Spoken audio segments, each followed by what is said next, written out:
bonjour à tous, je vous avais promis une suite à cette série, et pour une fois j'ai fait assez rapidement parce qu'au fond il y a quand même pas mal de choses à exploser dans ce concept, et pas mal de choses à poser, explorer, expliquer, expirer, expérimenter, extraire, extraordinaire, accélérer tous les comptes qui s'opposèrent à cet ambiguïté, nous savons mélange de Covid jusqu'à fin jeté après la lumière sortie du ventre de ta mère,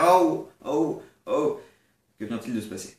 Bon bref, cette émission n'a toujours pas de générique, même si je pourrais en composer un avec mes talents auxiliaires, mais elle poursuit son chemin. Aujourd'hui on s'attarde sur une partie évidemment très importante dans la construction d'un scénario, la structure d'une histoire. Évidemment c'est techniquement ce que vous avez déjà appris en français en troisième, mais malgré tout il y a des aspects spécifiques à l'évolution du cinéma à explorer quand on parle de narration. Alors normalement vous avez déjà les bases acquises si vous vous souvenez à peu près de vos cours de français. Construire une histoire dans une optique grand public et accessible n'est pas un exercice fondamentalement différent de son application en littérature et requiert en général une structure en 3 actes. Le premier acte est celui qui installe l'histoire et les personnages, le but étant de ne pas trop rentrer dans l'intrigue trop frontalement et pour éviter notamment une entrée en scène comme celle de World War Z où le premier acte dure littéralement 2 minutes et encore pire fut à 50% le fruit de reshoots assez désastreux en dépenses bonus ajoutées sur le budget. Ce deuxième acte doit marquer le début des péripéties après un élément perturbateur, une suite de péripéties qui amène peu à peu le film vers un troisième acte où l'intrigue et les trajectoires dramatiques se résolvent. Car oui, tout est une question de commencer et de résoudre des intrigues. On doit aussi dénoter l'importance des pivots dramatiques qui permettent de faire chavirer l'histoire du premier acte d'exposition au deuxième acte de confrontation et de ce deuxième acte vers un acte de résolution. Alors bon, on va s'arrêter là déjà pour poser un point important, c'est que la structure en 3 actes, les pivots dramatiques, l'exposition, résolution, il faut pas trop que vous vous souciez de ça, c'est une maquette de base et en plus elle est totalement abstraite. Je veux dire, le fait qu'une histoire ait un début, un milieu, une fin, déjà c'est quand même un tout petit peu instinctif. Et ensuite cet ordre, vous pouvez totalement l'inverser, l'étendre à l'infini et le ranger dans votre anus. Si le parti pris a du sens, allez-y quoi. Et enfin, il faut savoir que ce n'est pas par là qu'on commence, même si vous devez garder une certaine structure en tête. J'ai d'ailleurs pu lire pas mal de critiques par rapport au concept de ces 3 actes, mais ce texte-là, par exemple, c'est un peu un ramassinerie. L'argument que ça vient du théâtre et que donc c'est dépassé, c'est n'importe quoi. Je veux dire, une telle structure n'a rien à voir avec l'évolution de la représentation imagée, théâtrale ou littéraire d'une histoire, c'est juste une façon d'écrire de la fiction qu'on continue à mettre en œuvre. Et puis il y a aussi l'argument qu'une telle structure n'autorise qu'un nombre réduit de pivots dramatiques, mais là aussi rien n'est écrit dans le marbre. Malgré tout, un point intéressant relevé par l'article, c'est qu'il faut en effet aller plus loin que cette structure. C'est pourquoi ce n'est pas la première chose à avoir en tête en écrivant un film. Et du coup, avant de m'attarder sur un autre élément important de la structure d'un film, je vais quand même analyser quelques exemples qui montrent quand même qu'une structure basique en 3 actes est toujours souvent visible au cinéma. Man on Fire du regretté Tony Scott, dont le décès tragique ne devrait pas non plus nous faire changer de regard sur son cinéma mitigé. Dans Man on Fire, les actes et pivots dramatiques sont facilement repérables. L'exposition, malheureusement le meilleur moment du film, étoffe la relation entre Denzel Washington et Dakota Fanning, interprétant Dakota Fanning. Le pivot dramatique du kidnapping de la fille fait entrer le long métrage dans un deuxième acte inintéressant et oubliable, menant à une résolution sous la forme d'un sacrifice. Mais bon, le film est tellement oubliable qu'en plus d'avoir oublié que j'ai déjà répété trop de fois le mot oubliable dans cette phrase, j'ai quand même oublié qu'il y avait Christopher Walken dans le film, donc passons. L'Armée des Morts, un film que j'aime beaucoup, mais allons rapidement. Premier acte, tout va bien, ou peut-être pas, parce que pivot dramatique, il y a des zombies désinfectés, on s'en fout, mais pivot dramatique, les personnages se posent au calme dans un centre commercial. Donc deuxième acte, des trucs se passent, pivot dramatique, il y a des conflits, des zombies, pivot dramatique, ils doivent quand même sortir de là, donc troisième acte, est-ce qu'ils y arrivent, est-ce qu'ils y arrivent pas, est-ce que oui, est-ce que non, d'où suspense, et waouh, c'est génial, suivant. Hunger Games, acte 1 c'est pas les Hunger Games, pivot dramatique c'est les Hunger Games, acte 2 c'est les Hunger Games, pivot dramatique des gens meurent parce que c'est les Hunger Games, acte 3 est-ce qu'ils ont gagné les Hunger Games, est-ce qu'ils ont perdu les Hunger Games, c'est Hunger Games, Hunger Games 2, acte 1 c'est pas encore les Hunger Games, pivot dramatique c'est encore les Hunger Games, acte 2 c'est encore les Hunger Games, d'Hunger Games et des gens d'Hunger Games meurent dans les Hunger Games, acte 3 est-ce que pas Hunger Games ou pas gagné les Hunger Games, Hunger Games, Shames,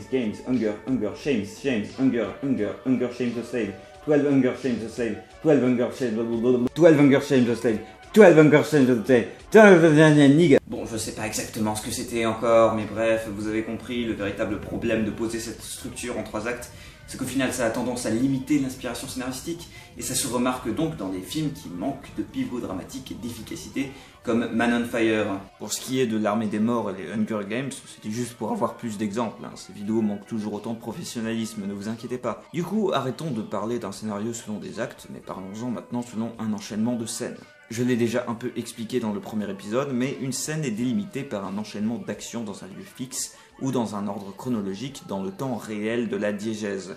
Donc dès qu'il y a une ellipse temporelle prononcée ou un changement de lieu, on se dit assez logiquement que c'est une scène différente maintenant. Par exemple, tout le passage des Loods dans le Loup de Wall Street peut être considéré comme une grosse scène de 15 minutes, car même si on change de lieu, il n'y a pas d'ellipse temporelle, ce qui en fait une scène complètement culte d'ailleurs. Mais bref, dépendant du type de film que vous voulez écrire, ces scènes peuvent faire avancer l'histoire, développer les personnages ou élaborer le message du film. Les meilleures étant celles qui participent à ces trois éléments en même temps. Mais si vous voulez principalement faire du divertissement, il faut tout simplement faire avancer l'histoire de manière efficace avec un enchaînement fluide entre les scènes, et avec un peu de développement de personnages quand même. Quant à la longueur des scènes, tout est une question d'intention. Dans Inglourious Basterds par exemple, les séquences de 20 minutes sont légion, et elles permettent des dialogues très étendus et méticuleusement écrits, ainsi que l'une des introductions les plus dantesques qui vous ait sûrement été donnée de voir. Libre à vous aussi de construire l'entièreté de l'enchaînement des scènes avec un parti pris en temps réel, comme pour le très impressionnant Victoria, qui conjugue ce parti pris à une mise en scène complètement virtuose en étant tourné en un seul putain de plan séquence totalement taré de 2h14.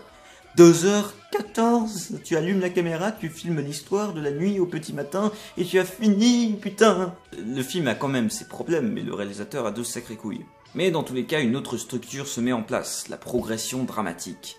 Parce que oui, on a beau parler de l'importance de la symétrie dans un scénario, la progression dramatique, quant à elle, ne suit pas forcément toujours une parabole parfaite. Et c'est sûr que par exemple, si vous placez le moment le plus excitant et explosif de votre film d'action au milieu du film, pour ne faire que baisser la tension ensuite, on risque quand même de se faire un peu chier dans la deuxième moitié. Évidemment, le but d'une progression dramatique, c'est de maintenir le spectateur éveillé, et cette idée de progression, on la retrouve dans pas mal de genres. Un thriller doit faire monter la tension et nous mener de plus en plus vers la clé du mystère sans dériver vers l'infini. Dans un film d'horreur, la menace surnaturelle ou non se fait de plus en plus insistante ou violente, mais la progression peut aussi être le témoin de l'évolution des relations entre les personnages, si on veut quand même un peu s'éloigner du film de genre et du blockbuster. Ensuite, enlève le bâillon, s'il te plaît. Et assis-toi sur ma figure. Putain! Et donne-moi des coups de poing dans l'estomac. Pour m'obliger à t'enfoncer ma langue dans le derrière.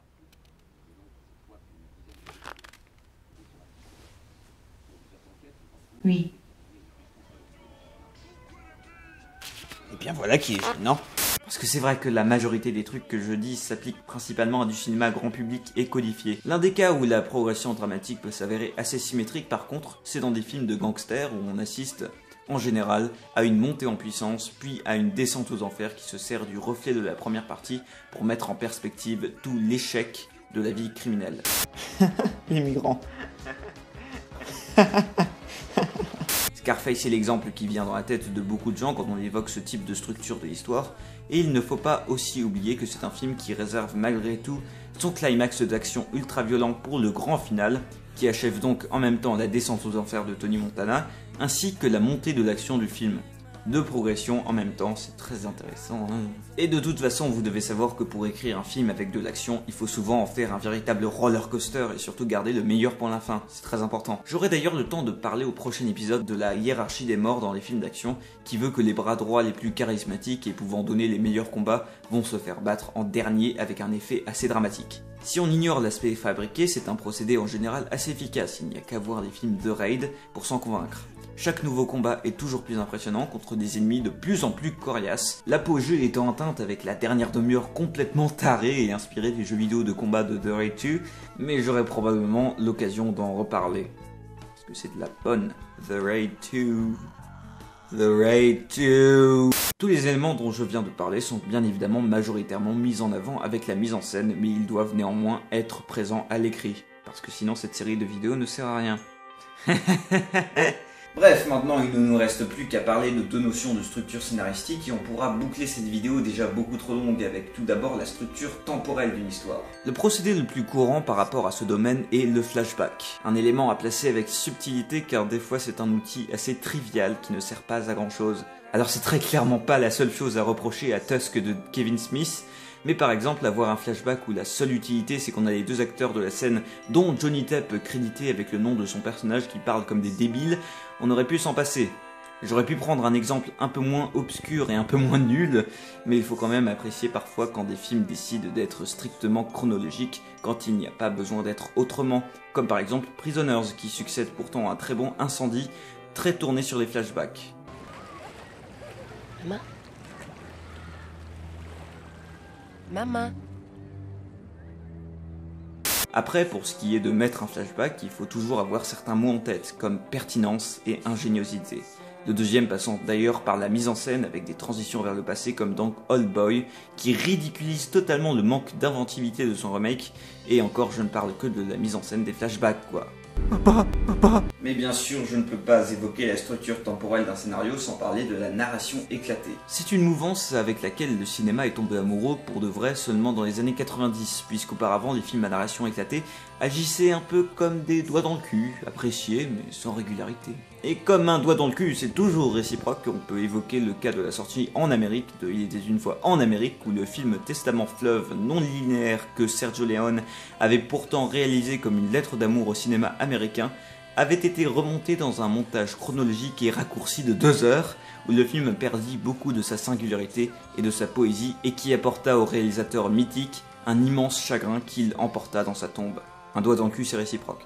Dans les années 90, le film qui fait littéralement exploser cette tendance et par la même occasion le pantalon de nombreux cinéphiles est bien évidemment Pulp Fiction de Quentin Tarantino, et ces 3 histoires entremêlées chronologiquement, un culte en puissance qui nous mènera au succès critique et public de paris de scénarios comme Memento ou Cloud Atlas, 2 scénarios dont je reparlerai entre la structure à compte à rebours de Memento, avec un message sous-jacent très pertinent sur le pouvoir de manipulation d'un scénario de cinéma, ou la symphonie de l'humanité formée par un Cloud Atlas dont l'enchaînement n'a que faire de l'éloignement chronologique et thématique de 6 histoires dont on suit les 6 progressions dramatiques avec fluidité. C'est presque incroyable. Une narration non linéaire, si elle est bien gérée, a l'avantage de pouvoir donner quelque chose de surprenant et original au spectateur, tout en brisant parfois la structure en 3 actes et autorisant évidemment plus de liberté d'écriture.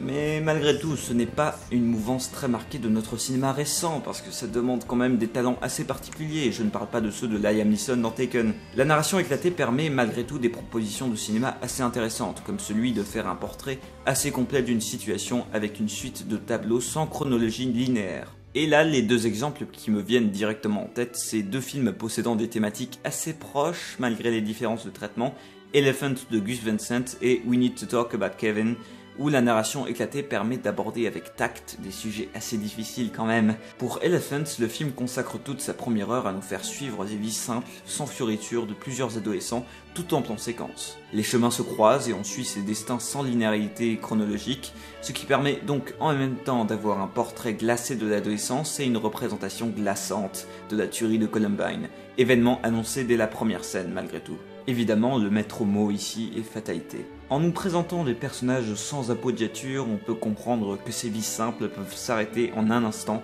quand on fait face à la folie meurtrière. Avec tous ces différents partis pris, c'est un film que j'aime bien et que je respecte beaucoup parce que, contrairement à World Trade Center par exemple, Gus Van Sant ne cherche ni la dramatisation, ni la justification, même s'il y a une scène avec des jeux vidéo, et ni l'héroïsme bien sûr, en nous présentant par exemple dans la succession des événements un personnage jamais rencontré auparavant qui tente d'agir et annonce un début d'héroïsme, tout de suite avorté par la mort sèche du personnage. Pour We Need to Talk About Kevin, le film est beaucoup plus stylisé et un peu moins dans la retenue, mais la structure narrative est là aussi justifiée. Chaque nouvelle scène permet de comprendre un peu plus la tragédie ultime vécue par une mère, interprétée par une Tilda Swinton, toujours très juste. Vivre le film de façon chronologique n'aurait pas permis d'avoir la même vision de l'histoire, et à l'image de cette scène entre autres,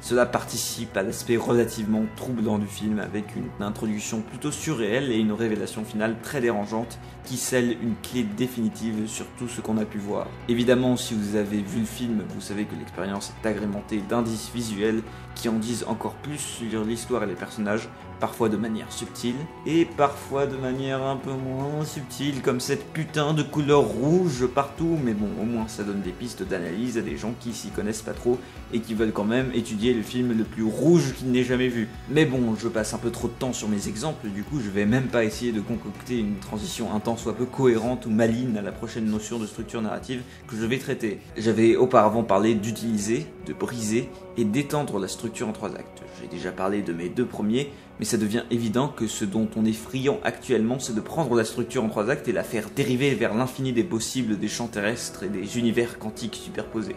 Alors bon, moi personnellement, j'ai absolument aucun problème avec ça, je suis preneur absolu des films longs de 2h30, 3h, j'adore ça. Mais il faut reconnaître que parfois cette durée des gros films qui sortent régulièrement au cinéma est justifiée par une multiplication des actes de l'histoire et des pivots dramatiques qui peut parfois donner le tournis.